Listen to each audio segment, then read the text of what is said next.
खौफ की दस्तक में आपका स्वागत है। आज मैं आपको सुनाने जा रहा हूं वो दास्तान जो मैंने कभी किसी से नहीं कही, न अपने घर वालों से, न सड़क के साथी ड्राइवरों से। मेरा नाम मोहन है। मैं दिल्ली से असम तक ट्रक चलाने वाला एक साधारण ड्राइवर हूं, लेकिन जो कुछ मैंने उस सफर में देखा वह किसी इंसान की आंखों के लिए बना ही नहीं था। उस रात मैं और मेरा खलासी गोपी दिल्ली से असम की ओर अपने सबसे खतरनाक ट्रिप पर निकले थे। रास्ते में परिवार की परेशानियां, मेरा टूटा हुआ मन, गोपी का डर और पहाड़ों का भयानक अंधेरा पहले ही हमें तोड़ रहा था। लेकिन जो असली खतरा हमारा इंतजार कर रहा था वह इंसानों से नहीं, परछाइयों से था। तो दोस्तों, कसकर बैठ जाइए, क्योंकि ये सफर सिर्फ सड़क का नहीं, रूहों की दुनिया का सफर है। आप देख रहे हैं खौफ की दास्तक, और यह है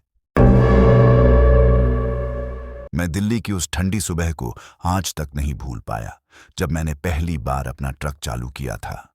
वो पुरानी सी टाटा 1613, जिस पर लाल पीला रंग चढ़ा था। आगे की विंडशील्ड पर बड़े बड़े अक्षरों में लिखा था, जय बजरंग बली। और साइड में मेरे बेटे आरव के हाथों से बनाया एक छोटा सा स्वस्तिक बना हुआ था। मैं जब भी इग्निशन घुमाता था, ऐसा लगता था जैसे ट्रक नहीं, मेरी पूरी जिंदगी गड़गड़ाते हुए जाग उठती है। मेरा नाम मोहन कुमार है, दिल्ली के पास गाजियाबाद का रहने वाला, पेशे से ट्रक ड्राइवर। पिछले 15 साल इसी धंधे में बीते हैं और शायद बाकी जिंदगी भी इसी स्टीयरिंग के सहारे कटनी है। मेरा एक छोटा सा परिवार है, पत्नी सीमा, बेटा आरव और बूढ़ी माँ। बोलने में आसान है, पर इन तीनों का गुजारा मेरे इन पहियों पर ही टिका हुआ है। उस दिन मैं असम की तरफ निकल रहा था। लगभग 2000 किलोमीटर लंबा सफर। माल था सिलेंडरों के बड़े बड़े क्रेट, जो असम के कई गांवों में भेजे जाने थे। खतरनाक सामान। पर उससे बड़ा खतरा था असम की पहाड़ियां, जिनके किस्से ट्रक ड्राइवरों में वैसे ही मशहूर हैं जैसे सैनिकों में सीमा पर होने वाले रहस्य। मेरे साथ था मेरा खलासी गोपी, 20 साल का लड़का, दुबला पतला पर तेज और मुस्कुराता हुआ। वो हमेशा भगवा रूमाल गले में बांधे रखता था और हर काम के पहले जय माता दी कहता था। हम दोनों ने जैसे ही ट्रक आगे बढ़ाया, मेरे फोन पर सीमा का कॉल आया। उसकी आवाज हमेशा मुझे अंदर तक कमजोर कर देती है। मोहन, इस बार जल्दी लौटना, माँ की दवा खत्म होने को है और आरव का स्कूल का फीस भी। मैंने धीरे से कहा, हाँ जानता हूं, इस बार किसी तरह से मैनेज कर लेंगे। ये ट्रिप लंबा है, पर सही चला तो अच्छा पैसा मिल जाएगा। पर उसके बाद जो उसने कहा, उससे मेरा दिल बैठ गया। मोहन, रात को फिर वही सपने आए। तू रास्ते में कहीं खो जाता है, कोई काला साया पीछा करता है। मैं हंसने की कोशिश करता रहा। अरे पागल, ये सब तेरी टेंशन है, मैं हूं ना, संभाल लूंगा। पर दिल से मैं जानता था, सीमा कभी झूठ नहीं बोलती। उसके सपने कई बार सच साबित हुए हैं। जब मैंने फोन काटा, गोपी ने पूछा, भाभी फिर डर गई?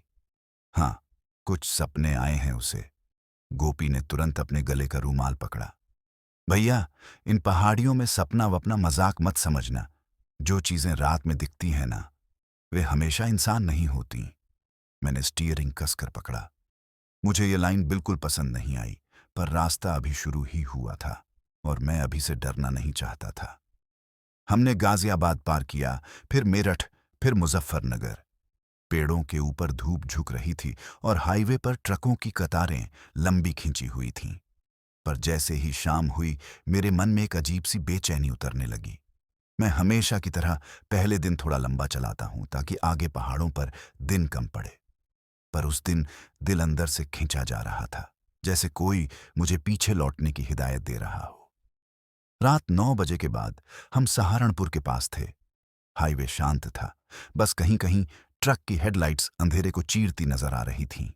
गोपी ने कहा, भैया, आज हरिद्वार के बाद वाले ढाबे पर रुकेंगे, वहां पूजा भी हो जाएगी। मैंने कहा, हाँ, पर उससे पहले थोड़ा और चलते हैं। ट्रक रफ्तार पकड़ रहा था। हवा में ठंड घुल रही थी और हाईवे के किनारों पर अंधेरा गाढ़ा होता जा रहा था। तभी मुझे ऐसा लगा जैसे किसी ने पीछे के केबिन पर हल्की सी चोट मारी हो। टुक टुक, मैंने रियर मिरर देखा पर कुछ नहीं। गोपी, सुना तूने? क्या? जैसे किसी ने पीछे मारा हो। ये रास्ता है भैया, कभी कभी हवा से भी आवाजें आती हैं। मैंने बात टाल दी पर दिल से खुद को समझा नहीं पाया। थोड़ी देर बाद वही आवाज फिर, टुक टुक टुक। इस बार मेरे हाथों में पसीना आ गया। गोपी बोला, अगर ज्यादा आवाजें आई तो भैया गाड़ी मत रोकना, यहां कुछ लोग रात को लूटने के लिए पत्थर मारते हैं। मैंने राहत की सांस ली। अच्छा, मतलब इंसान होंगे? पर गोपी ने सिर हिलाया। इंसान हो तो ठीक है, कुछ बार इंसान नहीं भी होता। उसकी ये बात सुनकर मेरा गला सूख गया। करीब 10:30 बजे हम एक सुनसान मोड़ के पास पहुंचे। मोड़ पर बड़ा सा बरगद का पेड़ था, जिसकी शाखाएं सड़क के ऊपर तक झूल रही थीं। अंधेरे में वो पेड़ किसी बुढ़िया की तरह लग रहा था। ऐसा लगा जैसे उसका शरीर हवा में हिल रहा हो। मैंने ट्रक की हेडलाइट्स हाई बीम पर कर दी। गोपी अचानक बोला, भैया ये जगह सही नहीं है। क्यों? यहां रात में कोई रुकता नहीं। कहते हैं बरगद के नीचे एक औरत दिखाई देती है, चूड़ियां पहनकर, लाल साड़ी में। मेरे ट्रक ने जैसे ही पेड़ के पास से गुजरना शुरू किया, मुझे हल्की सी झंझनाहट महसूस हुई, जैसे कोई हवा से भी ठंडी चीज मेरे चेहरे को छूकर गुजरी हो। और फिर ट्रक के दाहिने शीशे पर अचानक कुछ झलकता हुआ दिखा। एक लाल रंग का टुकड़ा, जैसे कोई कपड़ा हवा में उड़कर कांच से टकराया हो। मैंने ब्रेक नहीं लगाया, बस स्टीयरिंग और कसकर पकड़ लिया। पीछे केबिन से आवाज फिर, टुक टुक टुक। इस बार ऐसा लगा जैसे कोई नाखून से लकड़ी खुरच रहा हो। गोपी चिल्ला पड़ा, भैया मत रुकना। मैंने पूरी ताकत से गियर बदला और ट्रक को तेज कर दिया। बरगद का पेड़ पीछे छूटता गया, पर दिल की धड़कनों में जो खौफ भर चुका था वह कम नहीं हुआ। कुछ देर बाद जब सड़क खुली, मैंने सांस छोड़ते हुए ट्रक को थोड़ा धीरे किया, पर तभी गोपी ने मेरी तरफ देखा और उसके चेहरे पर डर साफ था। भैया क्या हुआ? आपके कंधे पर कुछ लगा है। मैंने गर्दन घुमाई। कंधे पर लाल रंग का एक धागा चिपका हुआ था, ऐसा जैसे किसी औरत की साड़ी का टुकड़ा। पर मैं कसम खाकर कह सकता हूं, मैंने किसी को नहीं छुआ था और ट्रक के आसपास कोई नहीं था। मैंने धागा फेंक दिया, पर दिल की धड़कनें रुकने का नाम नहीं ले रही थीं। मैंने खुद को समझाया, कुछ नहीं था, हवा में उड़ा कोई कपड़ा होगा। डर की वजह से दिमाग खेल खेल रहा है। पर जैसे ही ट्रक ने दोबारा रफ्तार पकड़ी, पीछे के केबिन से एक और आवाज आई। इस बार फुसफुसाहट, जैसे कोई बहुत धीरे से मेरा नाम ले रहा हो, मोहन। मेरी उंगलियां उस स्टीयरिंग पर जम गईं। शरीर जैसे बर्फ हो गया। गोपी ने आंखें फैलाकर कहा, भैया ये इंसान नहीं था। और उस पल मुझे पहली बार एहसास हुआ, यह सफर सिर्फ लंबा नहीं, खौफनाक होने वाला है।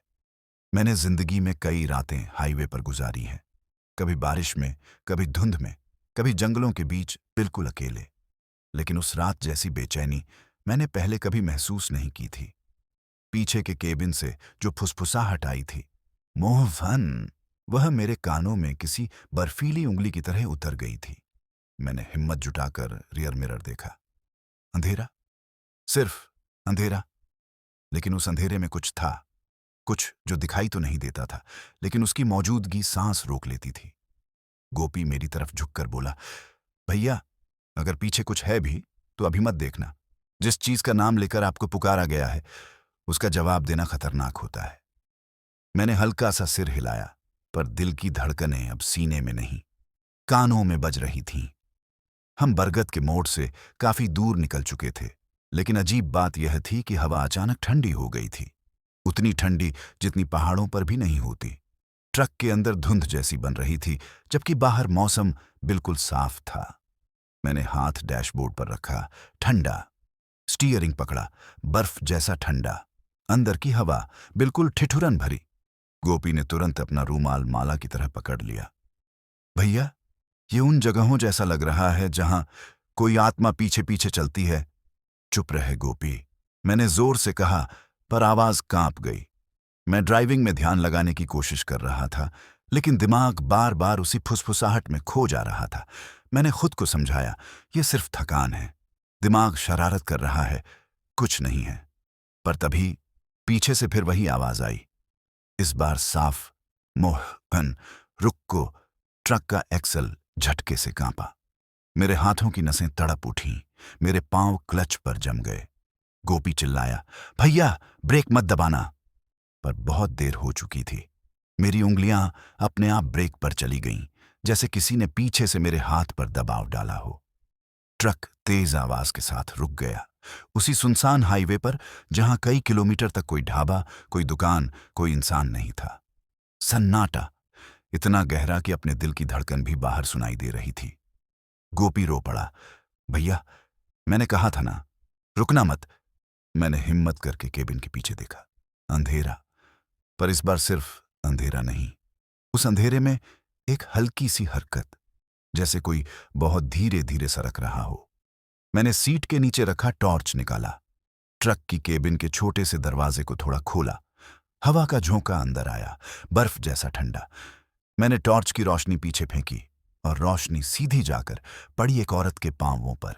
खून में डूबे पांव, टखनों से ऊपर तक फटे हुए घूंघट का लाल कपड़ा और पायल की हल्की धीमी खनखनाहट। मेरा गला सूख गया। गोपी की सांस अटक गई। वो औरत सिर्फ पांव थी, ऊपर का शरीर रोशनी में नहीं आया, जैसे वो खुद को छुपा रही हो। गोपी चीखा, भैया दरवाजा बंद करो। मैंने झटके से दरवाजा बंद किया और लॉक लगा दिया। मेरी उंगलियां कांप रही थीं और तभी ट्रक के दरवाजे पर किसी ने हल्की सी थप थप थप थप की, जैसे कोई पूछ रहा हो, अंदर आने दोगे? गोपी मेरे कान के पास फुसफुसाया, भैया ये वही है, बरगद वाली, ये पीछे तक आ गई। मैंने कुछ सोचना भी नहीं चाहा, सीधा गाड़ी स्टार्ट की और पूरी ताकत से एक्सेलरेटर दबा दिया। ट्रक झटके से आगे बढ़ा, लेकिन मैंने जैसे ही शीशे में देखा, वो औरत सड़क के बीचों बीच खड़ी थी। लंबा लाल घूंघट, बाल बहुत कम पर अजीब बिखरे हुए, पैरों के पास कहीं कहीं खून, और उसकी गर्दन बाईं तरफ मुड़ी हुई। वो सामने खड़ी थी, पर चेहरा दिख नहीं रहा था। मैंने ट्रक को दाएं मोड़ा और पूरा हाईवे बाईं तरफ झुकता हुआ दिखाई दिया। वह मेरे सामने से हटने का नाम नहीं ले रही थी। मैं चीखा, गोपी संभल जा। ट्रक लगभग उससे टकराता और वह गायब, एकदम गायब, जैसे वहां कोई था ही नहीं। ट्रक आगे बढ़ता रहा, पर मेरे हाथ सुन्न हो गए थे। गोपी जोर जोर से मंत्र पढ़ रहा था, एयूएम नमः शिवाय, एयूएम नमः शिवाय। मैं बुरी तरह पछता रहा था कि ब्रेक क्यों लगाया। करीब 1 घंटे बाद हम हरिद्वार हाईवे के करीब पहुंचे।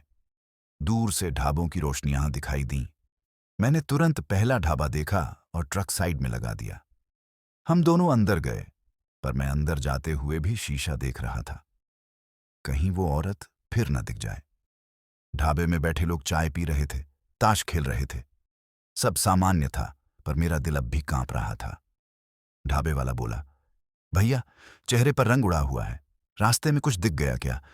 गोपी ने तुरंत कहा, हाँ काका, बरगद वाली। ढाबे वाला ठिठक गया।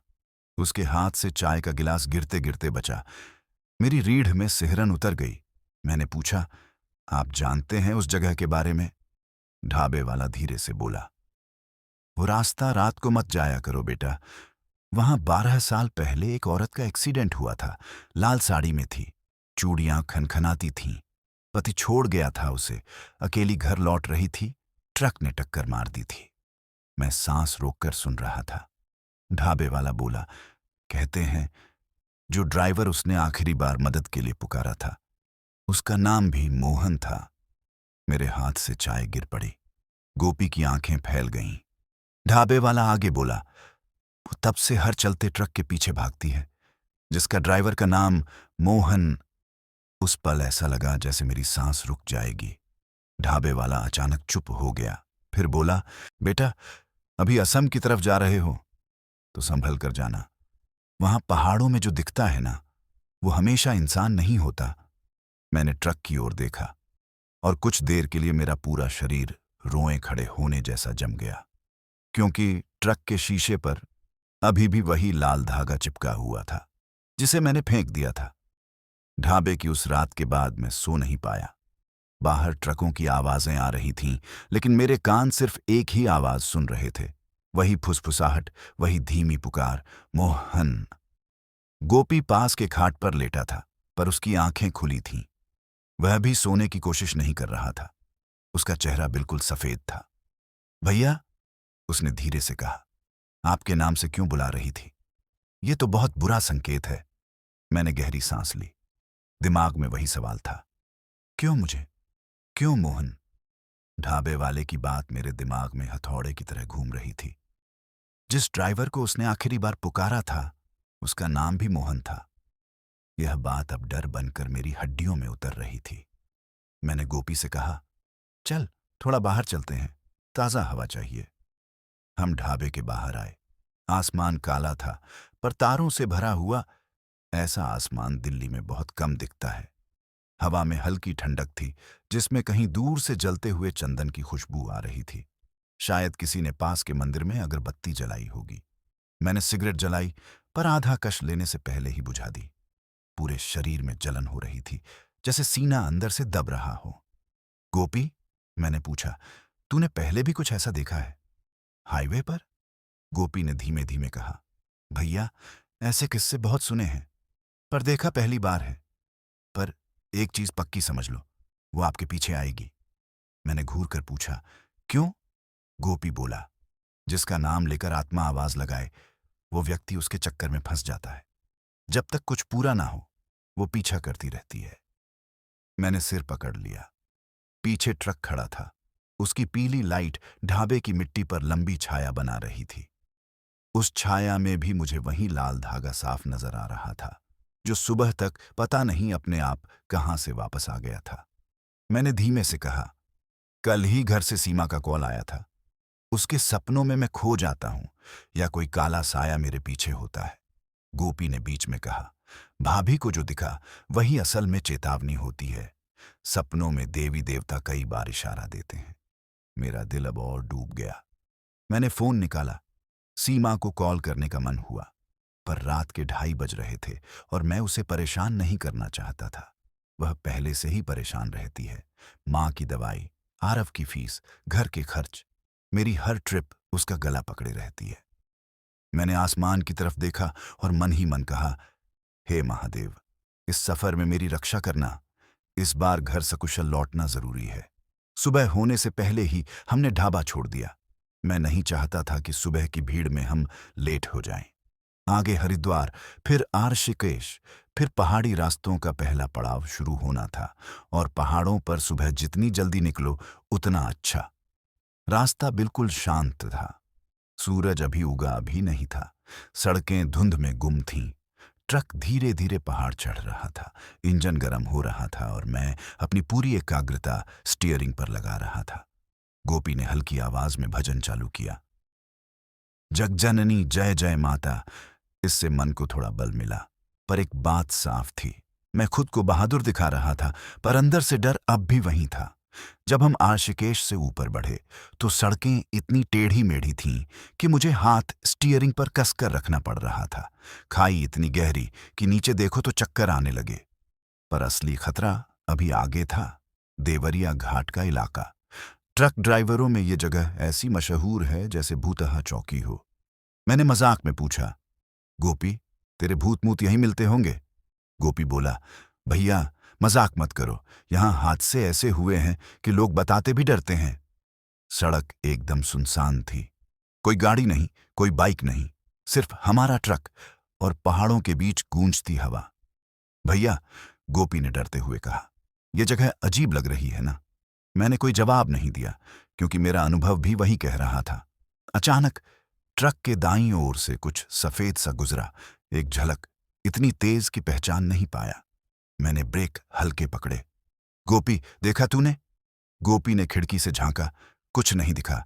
हवा होगी, पर वही चीज दोबारा गुजरी। इस बार मैंने साफ देखा, एक सफेद साया मेरे ट्रक के बराबर में, खाई के ऊपर हवा में तैरता हुआ। मेरी सांस थम गई। गोपी चिल्ला पड़ा, भैया मत देखो, साइड में मत देखो। पर वो साया खुद आगे आ गया और जैसे किसी के हाथ की तरह ट्रक के बोनट पर हल्की सी चोट मारी। टुक टिक। ट्रक थोड़ी देर डगमगाया। गोपी ने पकड़ लिया। भैया संभालो। मैंने मन में हनुमान चालीसा का पहला चौपाई दोहराया, जय हनुमान ज्ञान गुण सागर। जैसे ही मैंने हेडलाइट हाई बीम पर की, वो साया अचानक ट्रक के सामने आया। लंबा, सफेद, हवा में तैरता हुआ, बिना पांव के। और उसका चेहरा चेहरा नहीं था, बस काला धुआं जैसा। और उसी धुएं में लाल घूंघट की हल्की झलक। मेरे हाथ कांप गए। ये वही है भैया, गोपी चीखा। बरगद वाली पहाड़ों तक आ गई। वो साया अचानक सामने से बाएं हटा और सड़क पूरी तरह खाली। मैंने एक्सेलरेटर दबा दिया, लेकिन मेरी सांसें अब बिल्कुल टूट रही थीं। करीब 1 घंटे बाद हम एक मंदिर के पास पहुंचे, छोटा सा, पहाड़ के मोड़ पर। तुलसी का पौधा, घंटियां और सामने दीपक जल रहा था। गोपी बोला, भैया रुक जाओ, पूजा करेंगे, वरना वो पीछा छोड़ने वाली नहीं। मैं ट्रक साइड में लगाकर नीचे उतरा। मंदिर बिल्कुल वीरान था, लेकिन अंदर एक पुजारी बैठे थे। सफेद दाढ़ी, गेरुआ कपड़े और आंखों में अजीब चमक। मैंने हाथ जोड़कर पूछा, बाबा, रास्ते में कुछ गड़बड़ लग रही है। पुजारी ने मुझे कुछ देर देखा, फिर बोले, तुम्हारा नाम? मैंने धीमे से कहा, मोहन। उनकी आंखें हल्की फैल गईं, जैसे उन्हें कुछ समझ आ गया हो। उन्होंने कहा, मोहन, पहाड़ों में तुम्हारे पीछे जो चल रहा है, वो सिर्फ आत्मा नहीं है, वह कुछ मांग रही है। जब तक उसे वो नहीं मिलेगा, वह पहाड़ों पर, घाटियों में, रात के हर मोड़ पर तुम्हारे साथ होगी। मैंने कांपती आवाज में पूछा, क्या चाहती है वो? पुजारी ने धीरे से कहा, जिस मौत से वो गुजरी थी, उसका सच अभी पूरा नहीं हुआ है। गोपी घुटनों पर बैठ गया। बाबा, हमें बचाइए। पुजारी ने मंदिर में रखा एक कपूर लिया, दीपक की लौ से जलाया और उसे मेरी हथेली के आसपास घुमाते हुए मंत्र बोलने लगे। ऊं काल भैरवाय नमः। कपूर की लौ मेरी हथेली के ऊपर घूम रही थी, पर मेरा हाथ जैसे किसी और वजह से जल रहा था, जैसे कोई ठंडी चीज मेरी नसों में चढ़ रही हो। पुजारी ने गंभीर आवाज में कहा, उसने तुम्हें ढूंढ लिया है मोहन। अभी तो यह शुरुआत है। असम की पहाड़ियों में असली रूप दिखाती है वो। मैंने कांपते हुए पूछा, कोई रास्ता है इससे बचने का?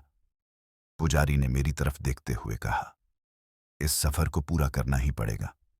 पर याद रखना, असम की पहाड़ी सड़कों में जो दिखे, जो पुकारे, उसकी तरफ मत देखना, उसका नाम मत लेना। और अगर रात के वक्त पीछे से कोई बोले, मैंने घुटते हुए कहा, तो? पुजारी धीरे से बोले, जवाब मत देना, वरना वह तुम्हें अपने साथ ले जाएगी। मेरी रीढ़ में बर्फ उतर गई। उन्होंने आखिरी बात कही, मोहन, भाग्य तेज हो तो कोई नहीं छू सकता, पर जिसका पीछा आत्मा करती है, उसे पहाड़ों की रातें कभी माफ नहीं करती।